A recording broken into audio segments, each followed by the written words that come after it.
Tervetuloa Popcastiin. Tää on Lanta ja Glitteri ja mä oon Kalakettu. Ja mä oon Veikkolan emäntä. Ja tää menee aina vaan paremmin tää aloitus. Kyllä, jo enää ei tarvitse ottaa 70 kertaa tätä alkua.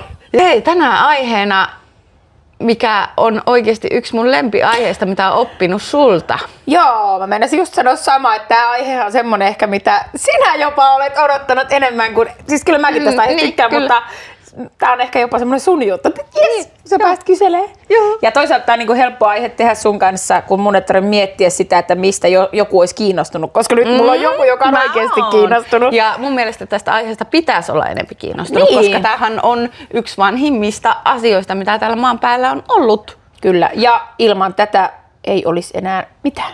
Juuri näin. Käytännössä. Okei. Eli siis mehiläiset. Kukkia ja mehiläisiä, niistähän kaikki aina puhuvat. Mutta tosiaan mehiläisistä olisi tarkoitus puhua tänään, ja sehän liittyy mun työhönkin. Mullahan on tosiaan tarhamehiläisiä ja tuotan hunajaa.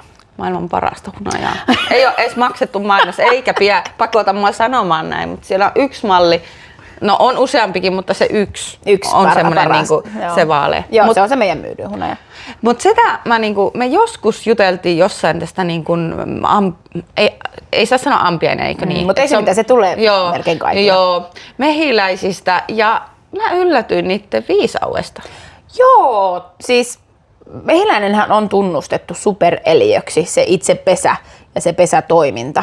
Se on niin kuin supereliö. Sehän on niin järjettömän viisas ötökkä, että mitä enemmän mä opiskelin ja luin niistä, niin sitten tyhmemmäksi mä muutuin, kun mä rupesin niin kuin ymmärtää, että mä en ymmärrä niin kuin yhtään mitään, kun ne on niin ajattelevia ja toimivia ja niillä on niin tarkat kaikki rutiinit ja tavat ja muut, että moni mulle silloin sanoi, että ei muuta kuin vaan tosiaan lähdet pitämään mehiläisiä ja tuottaa hunajaa, mutta onneksi en lähtenyt, vaan aloitin ensin siinä samalla mehiläistarhaajan ammattitutkinnon Haapajärvellä, jolloin mulla oli ihan semmoinen tarhaajaguru siellä, joka oli yli 40 vuotta tarhannut, niin opettajana, niin sain sit oikeasti niin kuin hyvät lähtökohdat tälle uralle. Ihana kuulla ja jotenkin se semmoinen into ja palo, mä huomannut, että sä oot jotenkin tosi... Mä monta vuotta sitä niin mietin ja haaveilin ja että mä siis pelkään ampiaisia. Siis että mä pelkään ampiaisia. Mä vihaan, että jos mä oon kotona ampiainen, niin mullahan siis menee kesässä yksi lakkapullo. Okay. Kun mä katson ensin eliminoin ne liikkumattomaksi ja sitten mä vasta tapan ne, koska eihän mä voi. Mut sitten taas kimalaiset, niin mä aina vien ulos. Niin kuin lasilla ja paperilla. No söpöjä, onko se niitä karvasia? Ne on niitä palleroita, joo. Niin sitten jotenkin kun mä tiedän, että ampiainenkin vähän pölyttää, mutta käytännössä ei. Sehän on raadon syöjä, tämmönen ötökän syöjä. Ja sitten taas kimalainen pölyttää, niin sit mä ajattelen aina silleen, että mä teen mullettaa lapsille palvelukseen, kun mä nirhaan se ampiaisen, mutta kimalaiset mä päästän ulos. Oliko niin, että mehiläisillä on joku kuningatar? Joo, eli sit sanotaan näin, että pesässä voi olla yksi ämmä. Elikkä sinä? Minä. Ei. Queen Joo, yhdessä mehiläispesässä voi olla yksi kuningatar. Todella harvoin voi käydä niin, että yhdessä pesässä saattaa olla tytär ja äiti vähän aikaa. Okay. Mutta yleensä aina niin, että kun niitä kuningattaria saattaa syntyä useampi kerralla, niin se ensimmäinen, joka kerkee syntymään, niin se menee ja pistää ne syntymättömät kuningattaret hengiltä sen kennon läpi. Kamalaa! Joo, eli siinä on vahvin selviytyy siinäkin. Mehiläispesässä on yksi kuningatar ja sitten kaikki työntekijät on kans tyttöjä. Ja sitten ainoat poikamehiläiset on kuhnureita. Ja kuhnureita tehdään vaan kesällä. Ja niiden ainoa elämäntehtävä on päästä pariutumaan mahdollisesti ehkä jossain lentävän neitsyt kuningattaren kanssa. Mutta eikö niitä ole sit aika vähän niitä kuningattaria, jos ne siellä on vain yksi pesässä, mutta ottaako ne sitä luonnosta, voiko ne ottaa? Ei, Suomessa ei ole luonnossa tarhamehiläisiä. Eli ne on vain meidän mehiläistarhaajien pitämiä nämä tarhamehiläiset. Ja pesäkuun haluaa lähteä lisääntymään, eli jakautumaan, niin se kuningatar munii, vaikka, kun sehän munii 2-3 tuhatta munaa päivässä. Okei. Mutta sitten ne päättää ne työläiset, okei, nyt on aika rupea jakautuu, että nyt käy tila liian ahtaaksi esimerkiksi pesässä. Joo. Ja sitten se on muninut se kuningatar, ne työläistyttömehiläiset päättää, että no noista vaikka 10 tulee uusia kuningattaria. Ne antaa niille kuningatarmaitoa, ruokkii niitä kuningatarmaidolla. Okay. Ja silloin se kuningatar saa niin kun ne lähtökohdat kasvaa kuningattareksi. Kaikki munat on samanarvoisia munintavaiheessa, Okay. mutta se ruoka määrittää, mitä niistä tulee. Jaha. Sitten ne tekee niihin ne isommat kennot, kuningatarkennot, mihin mahtuu, koska kuningatarhan on paljon isompi kuin muut mehiläiset. Joo. Ja siinä vaiheessa, kun ne on päättänyt, että okei, me halutaan uudet kuningattaret ja pitää jakautua, ne rupeaa laihduttaa sitä kuningatarta. Eli ne tökkii sitä kuningatarta siellä kehillä, että se lenkkeilisi. Ja tämä ei ole mikään vitsi, vaan tämä on ihan totta. Ja sitten ne ei ruoki sitä, koska työläismehiläistä ruokkii kuningattaren, sehän ei edes syö itse, vaan sitä ruokitaan. Niillä vähentää siltä ruokaa, lisää sen liikuntaa, jotta se pystyisi lentämään. Matruusivaiheessa eli munintavaiheessa oleva emo ei pysty lentämään, se on niin painava. Okei. Sitten ne peittää ne tulevat kuningattaret, niin sitten siinä vaiheessa ne lähtee. Se lähtee se kuningatar lentoon ja 10 000–15 000 työläismehiläistä lähtee se kuningattaren kanssa. Luultavasti sinne naapurin savupiippuu ja aina se naapuri, joka ei ole kiva naapuri. niin sinne. Ja sitten käytännössä sinne syntyy sinne pesään uusi kuningatar ja sitten se käy ne loput tykkimässä kuoliaksi. Ja sitten siellä on uusi kuningatar, joka lähtee häälennolle viikon kuluessa. Joo. Ja sitten ne kaikki sieltä omasta pesästä olevat kuhnurit, poikamehiläiset, ne ei lähe. Okei. Ne tietää, että se on niinku sukua liian lähellä. Just. Mutta viereisistä pesistä tai 10 kilometrin säteellä olevista pesistä ne kuhnurit haistaa sen todella niin kuin vahvan hormonin. Ja sitten ne tuolla yläilmoissa pariutuu ja sitten ne tipahtaa kuolleena heri pariutumisen jälkeen maahan ja siinä oli niiden elämän tarkoitus. Sitten ne Niin kuin hiljaiseksi, että ihan oikeasti. Uskomatonta. Sitten ne kuhnurit, mitkä on syksyllä, niin ei ole päässyt pariutumaan, niitä on paljon, niin syksyllähän näkee, mennään sitten yhdessä katsoa sinne pesille, niin ne raahaa ne työläistyttömehiläiset, ne kuhnurit pihalle sieltä pesästä, sitten ne ei päästä niitä enää sinne. Sitten ne kuolee sinne pihalle. On kyllä karuja.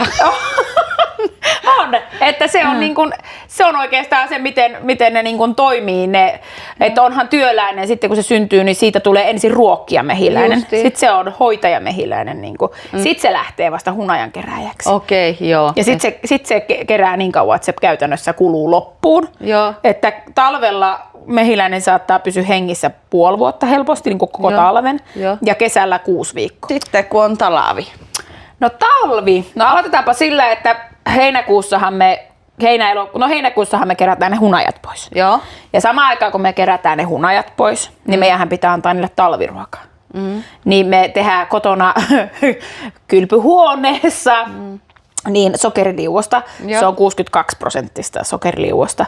Joo. Ja se sekoitetaan ei saa kiehuvaa vettä, mutta kuumasta vedessä myös kirkkaaksi liemeksi. Ja kun me haetaan hunajat, niin me annetaan heti niille ruokintalaatikkoon sokeriliuosta, jota ne rupeaa sitten keräämään sinne kennoihin. Kun ei ole hunajaa, niin ne rupeaa kerää sitä sokerilientä sinne. Ja kuivattaa ja pakkaa samalla kuin hunajan talveksi. Sitten ne syö sitä siellä talven aikana, koska mehiläinen niin nuku, mutta se on silti siellä pesässä sen koko talven. Ja ne on nytkin siellä? Ne on nytkin siellä. Ne menee semmoiseen palloon, minkä siis keskellä on se kuningatar. Ja se pallon keskiosa saattaa olla 35 asteen lämmin. Oho. Ja ne ihan reunimmaiset mehiläiset saattaa olla ihan jäässä. Okei. Eli siellähän on pakkana samalla kuulukona. Totta kai puu, eristetty siis puu. 35 astetta lämmintä sillä kuningattarella voi olla. Okei. Kyllä, että ne lämmittää koko ajan sitä keskipalloa. Okei. Ja se pallo ei se pallo liikkuu ylös, mutta se ei hajoa se pallo. Okei. Paitsi jos siinä niin sä meet nyt koputtelee sinne tai jotain, niin sittenhän ne häiriintyy. Joo. Sen takia niitä ei saa mennä häiritsemään. Ja just ihan hiiriverkot ja tikat ja kaikki pitää huomioida talvella. Okei. Sitten ne syö koko talven sitä sokeria. Ja moni kritisoi sitä, että miksi te varastatte niiltä kaikki hunajat. No Suomen talvihan, niin kuin kaikki tietää, on todella pitkä. Paitsi nyt on ollut pari syksyä niin tämmöisiä outoja. Mutta muuten niin kuin tosi pitkä, että saattaa huhtikuullekin olla semmoista, että on ihan lunta täysillä joka paikassa. Niin mehiläinen ei kakkaa pesää, vaan se pidättää kakkaa koko talven. Mikä ummatus. Ja jos se söisi hunajaa pelkästään sen koko talven sieltä, niin hunajassa on niin paljon kaikkia hyviä aineita, kivennäisiä ja kaikkia niin kuin, oikeasti siis niin kuin sisältöä, niin se täyttäisi sen suolen ja sitten se kakkaisi sinne pesään. Tai sitten se joutuisi lähteä kesken talvea ulos kakalle ja se kuolee heti pakkaseen. Niin, joo. Niin se saattaa koko pesä kuolla, jos se rupeaa kakkimaan sinne sisälle. Okei, eli se on niiden oman turvallisuuden juuri vuoksi. näin, niiden selviytymisen vuoksi. Se sokeri ei täytä, kun sokeri on puhasta siis energiaa. Siinä ei ole mitään kivennäisaineita oikeasti. Sehän on ihan vaan turhaa tavaraa.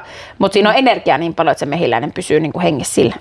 Niin silloin ihan syy, että minkä takia sieltä pitää viedä. Ja sitten Suomessa on vielä semmoinen hunajatyypit, yleensä tai mesityyppi, että se kiteytyy tosi nopeasti se hunaja. Joo. Niin mehiläinenkään ei pysty, jos se kiteytyy aivan tosi kovaksi siellä pesässä, niin ei se pysty hyväksi käyttämään sitä.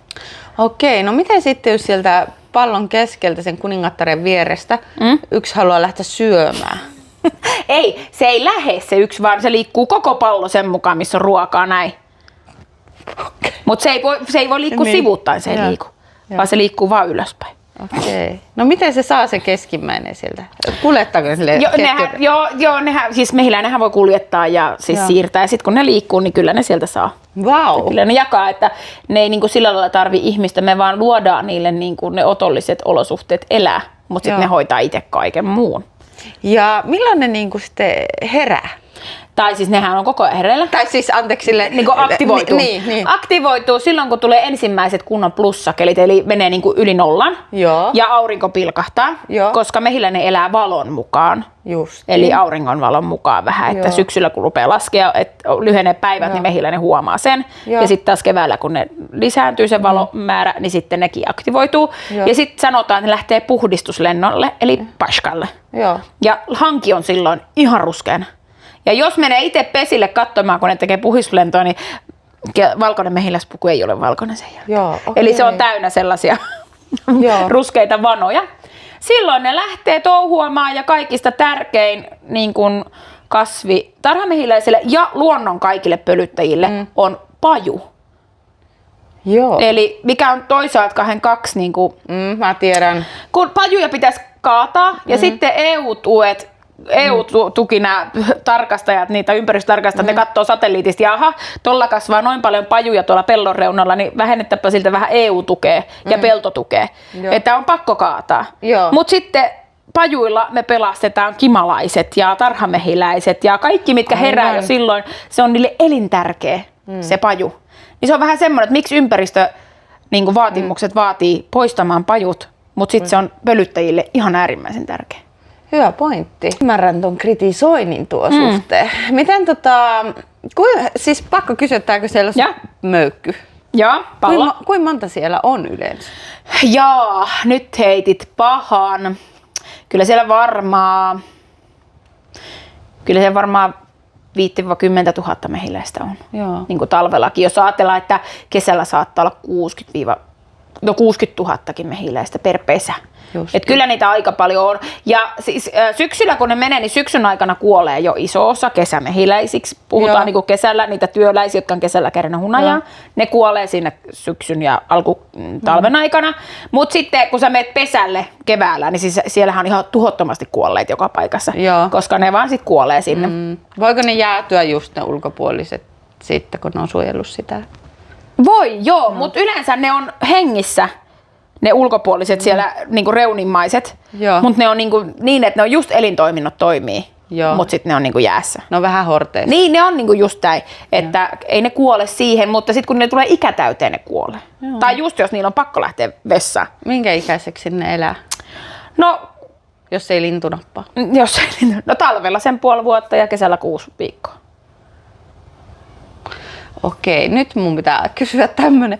Siis ne koko ajan tekee niitä lisää siellä talvenkin aikana sitten niitä? Talvella ei munita, koska just se, että ei riittäisi ruoka eikä riittäisi lämpö ja sikiöt tarvii valkuaista eli siitepölyä. Okei, ja sitten kesällä niiden eli-ikä on aika lyhyt. Joo, koska ne tekee niin paljon töitä. Ja sen takia niitä kuningattariakin sitten tavallaan, tuleeko niitä kuinka monta vuotta? Kuningatar saattaa elää 5-vuotiaaksi. Okei. Kuningattaren vaihtaminen, niin se on sitten ihan oma lukunsa ja semmoinen, että sun pitää olla kaikki tähdet kyllä oikeassa asennossa ja kaikki ulokkeet ristissä, kun semmoisen antaa. Että sä saatat ostaa se 50 € emon hyvältä kasvattajalta ja sitten se tulee postissa sulla ja sitten sit seuraavana päivänä tai sitten seuraavan päivänä sä löydät kuolleena sillä terassilta sen mehiläispesän terassilta pidä tunkkis.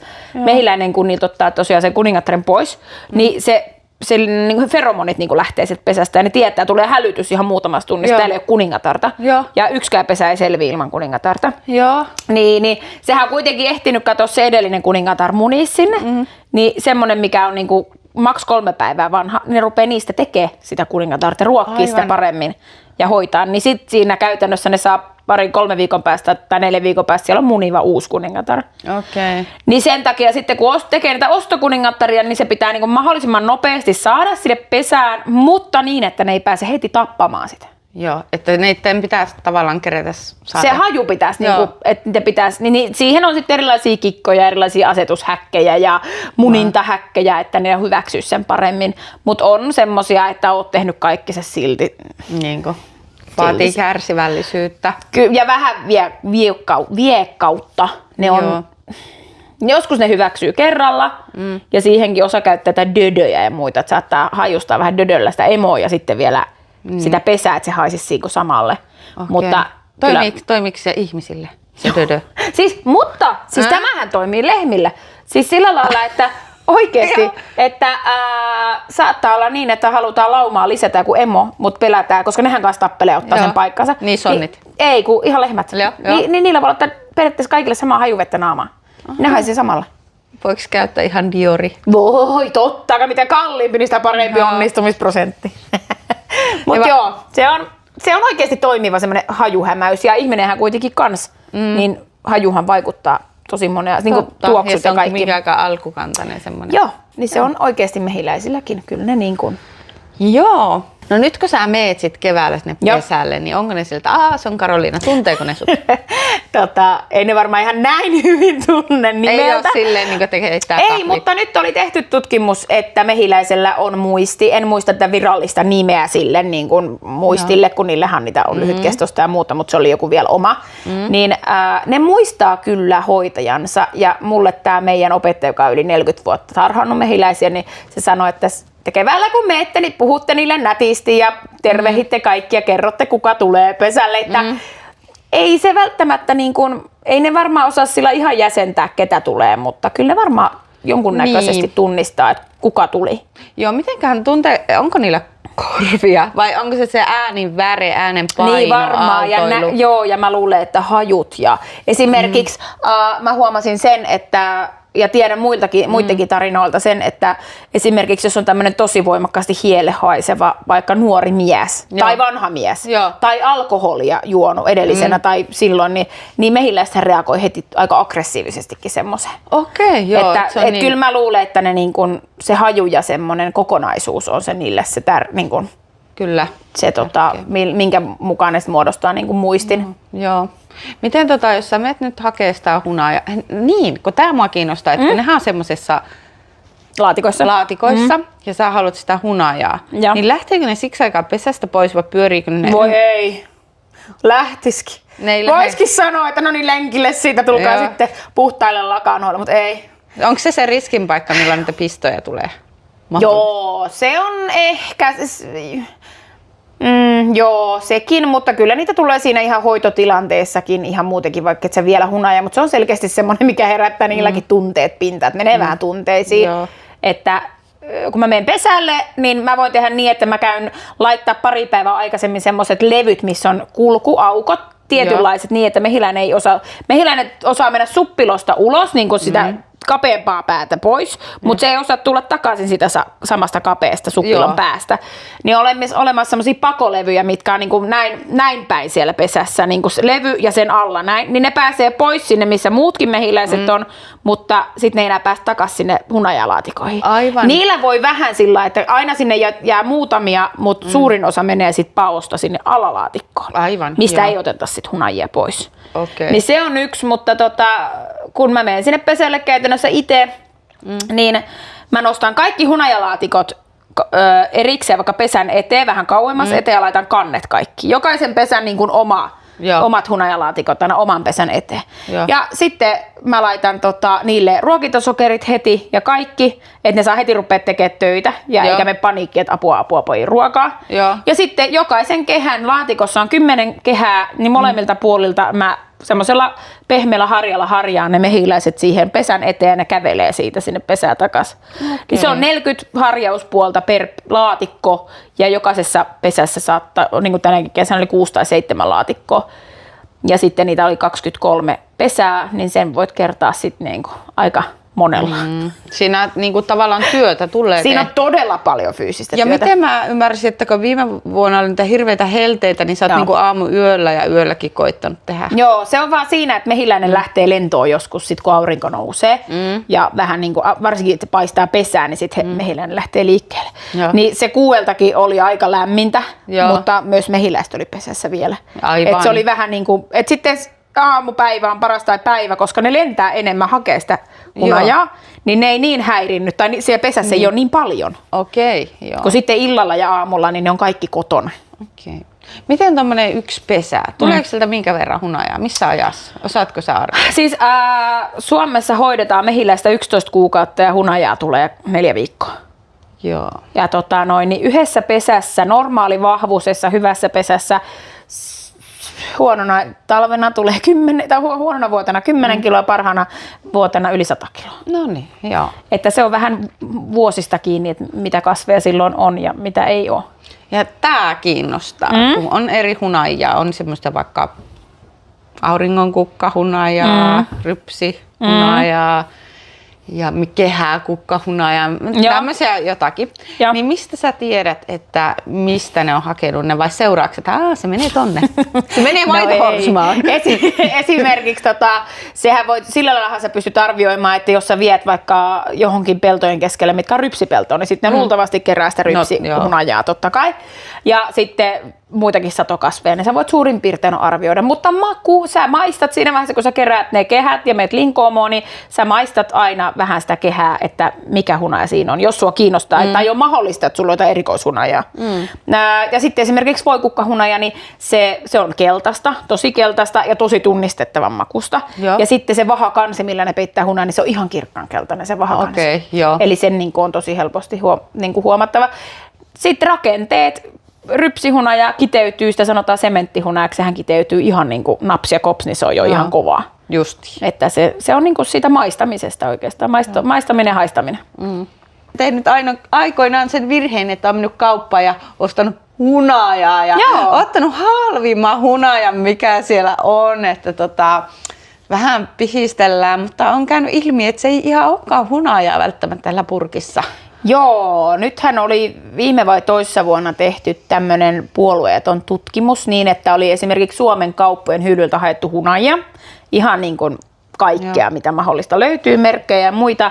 Ja niin ne oli lähetetty muistaakseni Viron tai Liettuaan ja Saksaan, eli johonkin Baltian maahan ja Saksaan laboratorioihin ja nimettömänä siis tutkittu. Laborat ei ole tiennyt, mitä ne on ja kenen ne on tai mistä ne on.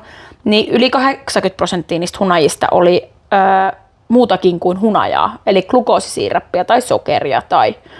Mutta kaikki suomalaiset oli ollut suomalaista, niin kuin ihan puhasta hunajaa. Joo, tuo herättää siinä mielessä tunteita, että koska hunajahan itse ainakin ostaa sen takia, että siinä on ne terveysvaikutukset, mitä itse on tutkinut tuolta, niin sitten se, että hunaja myy hunajana, vaikka se ei oikeasti olisi sitä. Kyllä. En mä niinku tiedä, että saisiko jotain myydä. Vegaanimakkaratkin kiellettiin kutsumasta makkaraksi, koska ne ei ole makkaraa. Niin. En mäkään saisi myydä lihaa tai hernettä lihana. Niin että se on mun mielestä niin semmoinen tunteita herättävä siinäkin, että mun mielestä meidän pitäisi pystyä luottaa siihen suomalaiseen lainsäädäntöön. Kyllä. Että se mitä sä ostat, niin se on sitä mitä siinä luvataan. Niin on. Mutta mä käytännössä on henkilökohtaisesti itse sitä mieltä, että isoja rikkaita toimijoita vastaan on tosi vaikea taistella. Joskus on ollut puhetta siinä, että esimerkiksi hunajaa ei saa tämmöisen terveysväittämillä tavallaan myydä tai markkinoida. Joo, eli THL:hän on jollain tasolla ainakin tunnustanut sen, että se auttaa yskää ja voi käyttää tämmöisessä terveydenhoidossa, mutta tätä en anna ammattilaisena tai myyjänä tätä väitettä, vaan tämmöisenä keskusteluaiheena.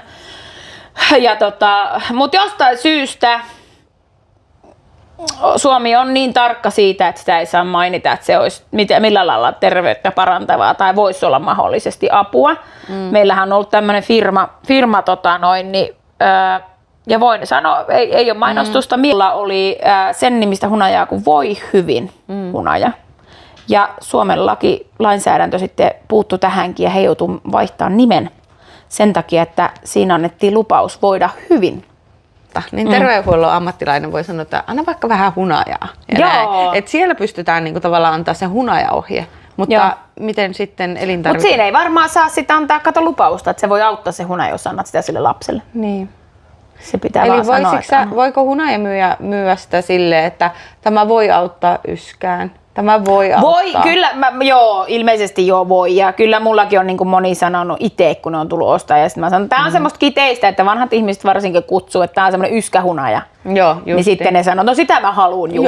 Joo. Että mun mielestä se ei ole edes lupaus siitä, että mitä se voi olla, vaan ne tietää heti, mistä rakenteesta vaikka puhutaan. Ne haluaa just sitä karkea kiteistä hunajaa. Ne tietää, että että joo, tämä on just sitä, mitä kaikki puhuu yskähunajana, niin mä haluan sitä. No sit mäkin tiedän, jos ne tulee kysyä multa, niin mä tiedän, että sä haluat isokiteistä hunajaa. Okei. No jos ajatellaan, mä niin mietin, että hunaja on just sitä makia ja sellaista, ja sokeri on kans niin luonnontuote. Onko sä koskaan vertaillut mitään, onko sä käyttänyt esimerkiksi jossain leipomissa muussa niin kuin hunajaa, ja onko tavallaan se, että kun sokerihan on todella paha, ja sitten niin kuin hunaja, että onko ne niin kuin verrannollisia ihan keskenään. No siis tää on vielä semmonen, että moni jotenkin ajattelee, että no onhan se hunajakin sokeria. No joo, se on vähän erilaisia. Siinä on fruktoosia ja entsyymejä ja siis siinähän on vaikka mitä muuta kuin vaan sitä sokeria. Ja niin sähän voit käyttää siis hunajaa ihan yhtä lailla siis kaikessa. Ei meilläkään tarvitse käytännössä mitään kotona. Ainoastaan mihin käytän on, jos teen kylmää mehua, koska siihen se hunaja ei sotkennutkaan helposti. Joo. Niin se on ainoa mihin mä käytän niin kuin vielä sokeria, jos mun pitää pikaisesti saada marjamehu. Mutta niin kaikki siirapin tilalle ja puhtaan sokerin tilalle, kermavaahdot ja kaikki kestää hunajan. Hunajassa on vähän vähemmän kaloreita kuin sokerissa. Ja hunaja on makeampaa kuin sokeri. Eli sun ei tarvitse laittaa niin paljon kuin sokeria. Et se ei ole niinku yhtään kyllä huono vaihtoehto. Ja sitten nyt esimerkiksi Diabetesliitto oli tehnyt jonkunnäköisen tutkimuksen siitä, että diabeetikolle passaa hunaja paremmin kuin sokeri. Eli se ei nosta niitä sokereita samalla lailla. Kyllä, joo. Et kyllä siinä niin kun on eroja, mutta siinä on ihan oikeassa, että kyllähän hunaja käytetään haavanhoidossa, tosi paljon ihonhoidossa muutenkin, ja sehän on ihan niin kuin tosi antibakteerinen, ja sitten sieltä mehiläispesästä saa vähän muutakin. Kyllä. Ainakin mitä mä jonkun verran siis semmoisia vanhoja kirjoja lukenut, niin hunajaa on käytetty just kaikkiin tulehuksiin, haavoihin ja tällaisiin. Että on silloin löydetty se hyöty siitä, mutta onkohan se nyt niin, että kun on tullut lääketeollisuus ja siinä on tavallaan niin kuin erilainen tutkimuskohe ja näin, ja ne on varmasti jo tehokkaampiakin, mutta sitten että ollaan vähän unohdettu se semmoinen hunajan. Niin Mut nyt se on tullut takaisin. Niin nyt se on tullut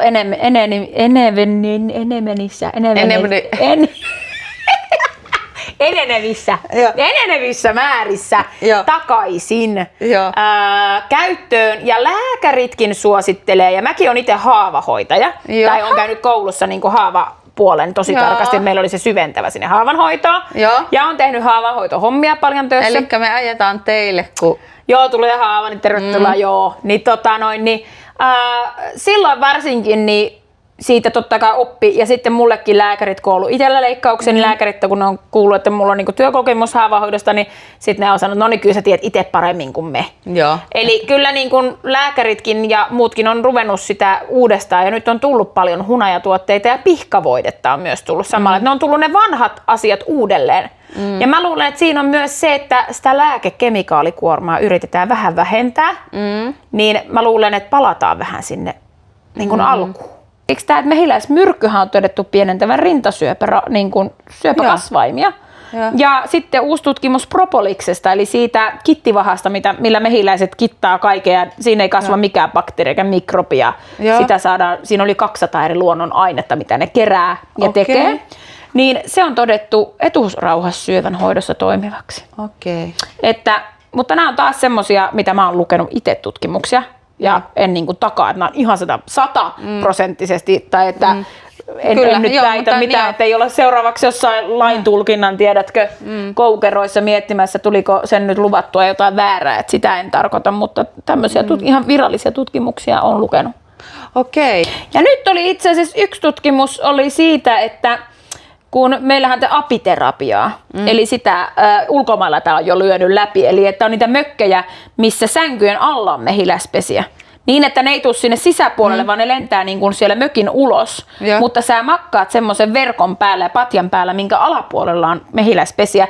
Ja se nousee se aroma sieltä, se mehiläispesän ne tuoksut ja feromonit ja kaikki. Ja sitten on semmosia, että pesien päällä on semmoinen hengitysmaski, mihin hengitetään. Ja ilmeisesti siinä on saatu aika isojakin apuja. Okei. Ja kyllä, mä muistan yhdessä myyntitapahtumassa, oli semmoinen metallinen pönttö. Joku semmoinen. Ja sit siinä oli niinku näin. Joo, rekvisiittana. Mulla on ollut maitotönikkä, mutta et taida tarkoittaa sitä. Mehiläiskamaa. Se on varmaan ollut savutin. Se oli vähän, eikö siinä ole semmoinen kahva? Joo, tämmöinen haitari. Joo, se on savutin. Siis se savutin, mihin sitä käytetään? Siis savuttimen tosi moni aina jotenkin ajattelee, että sillä tapetaan tai tainnutetaan ne mehiläiset, mutta ei. Siis siinäkin mehiläinen on todella viisas. Jos mehiläinen haistaa savun, se luulee, että on metsäpalo ja se rupeaa syömään itsensä täyteen hunajaa. Jos ne joutuu lähteä sieltä pesästä koko porukka karkuun, niin silloin niillä on maha täynnä ja ne selviää ilman ruokaa sen muutaman päivän. Elikkä vähän niin kuin tulee tulipalo ja käyt syömään jääkaapia. Joo, jaksat olla 2 päivää tuossa pihalla ottaa, että mitäs nyt. Joo. Siis ne niin kuin luulee, että se on metsäpalo ja ne varautuu syömällä mahan täyteen. Ja kun on syönyt täyteen mahan, niin voiko se olla vihane? No ei. Ei, silloin on lepposa. Niin siinähän se perustuu, että käydään vähän chup savuttelemassa, ne haistaa sen syömahan täyteen, ootaan hetki ja sitä vataan, niin siellä on semmosia kiva, kun tulit. Joo, ota vaan hunajaa. Paitsi silloin kun hunajaa kerätään, mä en käytä savutinta, koska mä aina pelkään, että savun haju ja makuhan tarttuu aika helposti. Niin sit mä en käytä, siinä vaiheessa en käytä savua. Miten tuokin on silleen huomaa, että ne on viisaita, että koska metsäpaloja on todennäköisesti ollut aina, kun on ollut kuivempaa ja salamat sun muut. Että se on varmaan jäänyt jotenkin niiden niin selviämiskeinoihin. Niin, se on joku alkukantainen kyllä sieltä niin kuin silloin aikoinaan. On siitä nyt muutama vuosi, kun tuo geeni, mikä nyt mulla on, niin on ollut niin kuin villi mehiläinen. Mutta kuitenkin siellä kyllä ne alkukantaiset geenit säilyy niissä. Kyllä. Mutta se on semmoinen ehkä yleisimmin kysytty tuo savuttimen. Joo, että mikä homma, ei niitä pökerrytetä, vaan niin kuin houkutellaan syömään. Kyllä, juuri näin. Tuo oli hyvin kuvattu. Joo, tämä on ollut todella mielenkiintoista ja mä jotenkin ehkä ootan, että mä pääsisin sun mukaan. Joo, ehdottomasti ensi kesänä, ehdottomasti. Ja niin ei muuta kuin linkoomaakin munkaan, että siinäpä sitä hommaa onkin, että mullakin meni 3 viikkoa yötä päivää, kun mä linkosin yksin hunajat. Eli mä tuun sulle hommiin. Sä voit tulla työhommiinkin, tervetuloa. Ja, ja kovin hommahan on se myyminen. Sehän se onkin vasta. Tai siis ensinnäkin se on aika kovaa hommaa niin kuin saada hyvät parvet, saada ne vie ne pesät, miten onhan siinä ympärillä hoitaa ja sit 7 päivän välein pitää käydä kesä niin kuin läpi. Että, ja sitten mikä se on sun mestarihunaja, niin sä vaivaat sitä tosi paljon. Joo, 2 päivää. Joo. Ja sitten purkitetta. Mutta kun mä pakkaan sen myyntipurkkiin, niin Suomen laki velvoittaa laittaa siihen maksimissaan 2 vuoden parasta ennen päivän. Niin.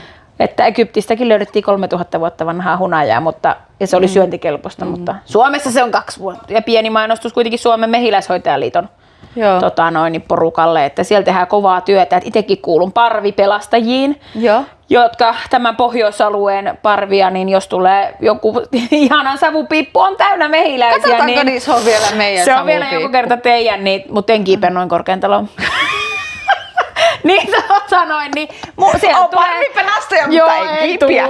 WhatsAppiin tulee ilmoitus, niin siinä vaiheessa lähtee, joka pääsee hakemaan sitä, niin se Mehiläishoitajaliitto tekee tosi paljon töitä niin kuin kaikkien lainsäädäntöjen, koulutusten, kaikkien hippulitippulitietojen, tiedätkö, kyseenalaistamisten kanssa, että onko tämä nyt ihan oikein. Plus sitten kaikki nämä mehiläishoitajien kouluttamiset ja parvipelastusryhmien pyörittämistä, ne on vapaaehtoistyötä kaikki.